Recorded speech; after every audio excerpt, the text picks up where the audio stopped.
রাহির বিপদ বুঝতে পেরেই অভিমান ভুলে ছুটে এলো রাহুল। হ্যাঁ বন্ধুরা, আমরা এমনটাই দেখতে পাবো শুধু তোমারই জন্য ধারাবাহিকের আগামী পর্বগুলোতে। রাহুল রেগেমেগে বাড়ি ছেড়ে বেরিয়ে যায়, তবে রাহুল রাহের জন্য অপেক্ষা করে এই ভেবে যে রাহি তাকে ফেরাতে আসবে। রাহি রাজীববাবুর কথা অমান্য করে বেরিয়ে আসে রাহুলকে ফিরিয়ে নিয়ে যাওয়ার জন্য, কিন্তু জিয়া রাহুলকে ভুলভাল বুঝিয়ে নিজের ফ্ল্যাটে নিয়ে চলে যায়। অপরদিকে রাহির বাবা রাহিকে ফোন করে জানায় পুলিশ হ্যারিকে অ্যারেস্ট করে থানায় এনেছে। হ্যারি নাকি কোনো মেয়ের সাথে অসভ্যতামি করেছে। খবরটা পেয়েই রাহি তড়িঘড়ি করে থানায় ছুটে আসে। অপরদিকে রাহুল রাহিকে ফোন করে। রাহুল বুঝতে পারে রাহি কোনো বিপদে আছে। রাহুল অভিমান ভুলে থানায় ছুটে আসে। রাহুল পুলিশকে সবটা জানায়। আর রাহি পুলিশকে বলে যে হ্যারি যে মেয়েটিকে বাইকে ওঠার জন্য জোরাজুরি করছিল সে আমার বোন তিতলি ছিল। হ্যারি নির্দোষ বুঝতে পেরে পুলিশ হ্যারিকে ছেড়ে দেয়। এরপর রাহুল রাহির সাথে বাড়ি ফিরে আসে। এমনকি সবার সামনে রাহুল রাহির কাছে হাত জোড় করে ক্ষমা চায়।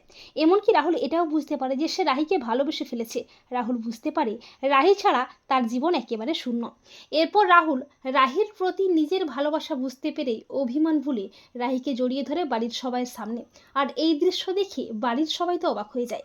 তো বন্ধুরা, তোমরাও এটাই চাও তো যে রাহির বিপদ বুঝতে পেরেই অভিমান ভুলে রাহুল যেন ছুটে আসে? কমেন্ট করে এক্ষুনি জানিয়ে দাও তোমাদের মতামতটি।